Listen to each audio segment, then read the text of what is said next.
जय श्री राधे, जय श्री राम। आप सभी भाई बहनों को राम राम। आज मैं आपको कार्तिक के महीने में सुनने वाली नित्य नेम श्री सीता माता की राम कथा सुनाती हूँ। जो कथा सीता माता ने वन जाने पे कार्तिक के महीने में सुनी थी, वही कथा आज मैं आपको सुनाती हूँ। इस कथा को कार्तिक के पूरे महीने में सुनने से जैसे राम सीता की विपदाओं का नाश हुआ, वैसे हमारे जीवन में जो भी विपदाएं परेशानियां आती है उनका नाश होता है। और जैसे राम विजय हुए, हम भी विजय होते हैं। इस प्रकार ये कथा हमें सुननी चाहिए। राम कथा इस प्रकार है। भगवान श्री राम लक्ष्मण राजा दशरथ जी की आज्ञा पालन करने के लिए वनवास को चले। रास्ते में उन्होंने सारी तीर्थ गंगा जमुना सरस्वती में स्नान किया और तर्पण किया। वन में फल फूल कंद मूल खाके उन्होंने जीवन व्यापन करने लगे। कार्तिक का महीना शुरू हुआ और एकम का दिन आया। लक्ष्मण जी राम जी की आज्ञा लेके वन में कंद फूल लाने के लिए गए और लेकर आए और सीता माता के सामने रख दिए। सीता माता ने 4 पतले लगाई।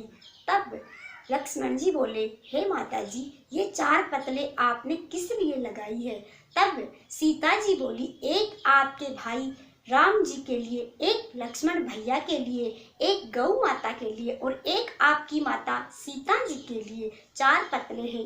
राम जी ने अपनी पत्तल उठाई, लक्ष्मण जी ने अपनी पत्तल उठाई, एक पत्तल गौ माँ के आगे रख दी। राम जी जब फलिहार करने वाले थे, तब सीता जी से बोले, हे सीते, आप फलिहार क्यों नहीं ले रही, अपनी पत्तल क्यों नहीं ले रही? तब सीता माता बोली, हे राम जी, मुझे कार्तिक के महीने में एकम से लेकर पूर्णिमा तक राम कथा सुनने का नियम है, जो सुने बिना मैं फलिहार नहीं कर सकती। तब राम बोले, मैं आपकी कथा सुन लेता हूँ। तब सीता जी बोली, आप हमारे पति हो, हम आपको कैसे सुना सकते हैं? तब लक्ष्मण जी बोले, भाई माता जी आप हमें कथा सुनाइए। तब सीता माता बोली, आप शादीशुदा देवर हो, इसलिए आपको भी मैं कथा नहीं सुना सकती। मैं किसी अपनी सखी सहेली देवरानी जेठानी को ये कथा सुनाऊं। तब लक्ष्मण जी ने अपनी माया से एक माया नगरी बसा दी। उस माया नगरी में सभी धनवान लोग थे। सोने चांदी के गहने, हीरे मोती के गहने, अच्छे अच्छे कपड़े, सुंदर रेशमी वस्त्र और पीतल के बर्तन, तांबे के बर्तन और अच्छे अच्छे महल बनवा दिए गए। एक सोने की नगरी बसा दी उसी वन में।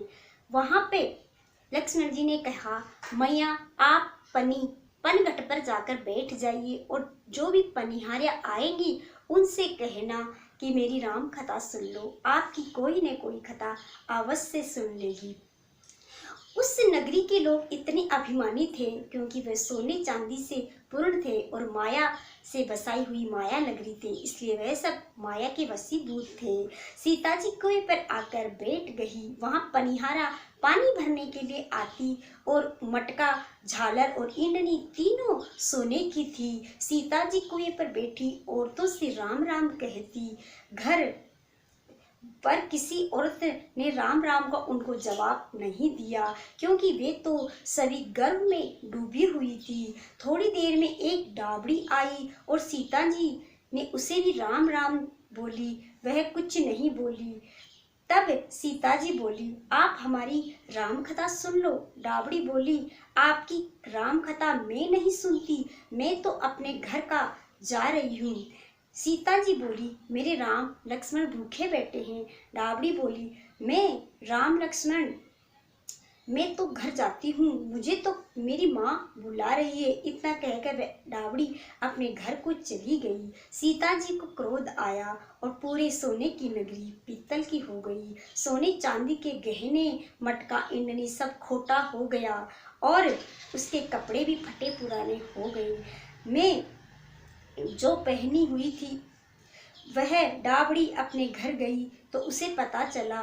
माँ ने कहा, ये तेरे सोने चांदी के गहने और हीरे मोती के कपड़े कहाँ चले गए। तब डाबड़ी ने कहा, मैं तो जो पहनी हुई थी वही पहन के आई हूँ, पर कुएं पर एक सुंदर तपस्विनी बैठी थी, उसने मुझे राम कथा सुनने के लिए कहा। मैंने उससे मना कर दिया और वह अपने घर में रिद्धि सिद्धि मना कर दिया। उसी ने क्रोध से इन्हें पीतल का और माटी के कप मटका बना दिया। अपनी तो तब माँ बोली, जा बेटा उनकी कथा सुन के आ। तब वह बोली, मैं तो ना जाऊँ। तब बहू बोली कि माताजी अगर आप आज्ञा दो तो मैं उनकी कथा सुन के आऊँ। ठीक है, तुम उनकी कथा सुन के आओ। डावड़ी की भौजाई फटे पुराने कपड़े और मिट्टी का गहना, तांबे के गहने और मिट्टी का मटका लेकर चली गई। सरोवर में पानी भरे और ढोल देवे, पानी भरे और ढोल देवे। सीता जी बोली, आपको कोई काम नहीं है क्या घर में। तब डाबड़ी बोली, माताजी घर में मैं सारे काम निपटा के आई हूँ। तब सीता जी बोली, आपने मुझे माताजी कहा है, मैं बहुत प्रसन्न हूँ, क्या आप मेरा एक काम करेंगी। तब डाबड़ी बोली, कहिए, मैं फुर्सत से हूँ। तब वह बोली, मेरी राम कथा सुन लो। क्यों नहीं, मैं आपकी राम कथा सुनने के लिए ही आई हूँ। आप कथा सुनाइए, मैं प्रेम से कथा सुनूंगी। तब सीता जी ने कहा, आपने मेरी इस दुनिया में मदद की है और मेरी राम कथा सुनने के लिए राजी हो गई। आप मेरी राम कथा सुनिए। तब सीता जी बोली, तूने मुझे माताजी कहा है और मेरी राम कथा सुनने के लिए हाँ कर दिए।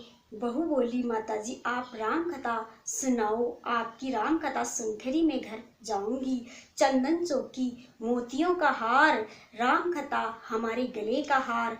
राम ध्याऊं, राम मनाऊं, राम कहे तो परदेश जाऊं। सीता जी ने कहा, तूने मेरी इस संसार में मदद की है, भगवान तुम्हारी उस लोक में मदद करेंगे। तूने मेरी मृत्यु लोक में सहायता की है, भगवान तुम्हारी स्वर्ग लोक में सहायता करेंगे। सीता जी ने राम कथा सुनानी शुरू की और बहू कथा सुनने लगी। आओ राम, बैठो राम, जल भर झारी ल्याई राम, किंकर की दातुन ल्याई राम, ठंडा जल भर ल्याई राम, सह परिवार पधारो राम, जुगला टोपी पहनो राम, कड़ा किंकनी पहनो राम, मक्खन मिश्री खाओ राम, मक्खन मिश्री ल्याई राम, स्वर्ण सिंहासन लाई राम, स्वर्ण सिंहासन विराजो राम, झालर टिकोरा लाई राम, झालर टिकोरा बजाओ राम, शंख ध्वनि लाई राम, झुक झुक पाँव लागू राम, हिरक था राम, मोहे राम, शरण में अपनी ले लो राम, दूध कटोरा लाई राम, सीता चरण दबाए राम, सुखवर सेज सोहो राम, झालर पंखा डोलो राम, हमें राम तुम्हें राम, रोम रोम में बस जाओ श्री राम, घट घट में विराजो राम, मुख में तुलसी बोलो राम, खाली बेटे क्या काम, जब बोलो जब राम ही राम, बोले पंछी राम ही राम, पूर्ण हुए सब मेरे काम, मेवा चिरंजी लाई राम, रुच रुच भोग लगाओ राम, खट्टा मीठा चखो राम, चरखा परखा लाई राम, चरखा परखा चखो राम, जो भाई सो ले लो राम, मन में धोखा मत रखना राम। राम कथा पूर्ण हुई। तब सीता जी बोली, आपने हमारी राम कथा सुनी, हमारी सहायता की, आपने हमारे भूखे राम लक्ष्मण को खाना खिलवाया, भगवान आपको सातों स्वर्ग का सुख देना। सीता माता का आशीर्वाद ले बहू अपने घर जाने लगी। सीता जी ने अपने गले का हार उतार कर बहू को दे दिया।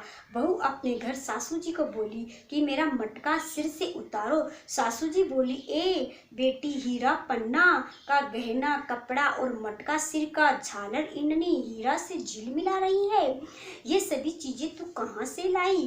राजा जी सुनेंगे तो तुम्हें दंड देंगे। बहू बोली, मैं तो सीता माता जी की राम कथा सुनने के लिए गई थी, ये सब सामान सीता माता ने ही दिया है, उनकी कृपा से ही हुआ है। सास बोली, ठीक है बहू, रोज तुम उनकी राम कथा सुन लिया करो।